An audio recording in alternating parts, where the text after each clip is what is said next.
দর্শক, আমরা আপনাদের সাথে দেখানোর চেষ্টা করছি যে রাজধানীর উত্তর আজমপুর এলাকায় কিন্তু যে শিক্ষার্থীরা যে আন্দোলন করছে সেই আন্দোলন কিন্তু একটা পর্যায়ে গিয়ে দুর্বৃত্তরা কিন্তু ইট পাটকেল নিক্ষেপ করেছে। সেই পরেই কিন্তু শিক্ষার্থীরা বিরুদ্ধে আবার কিন্তু ইট পাটকেল নিক্ষেপ করা শুরু করেছে, আমরা সেটি দেখতে পেয়েছি।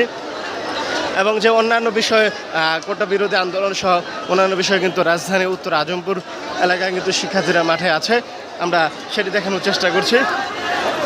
ভরপুর তারা কিন্তু যে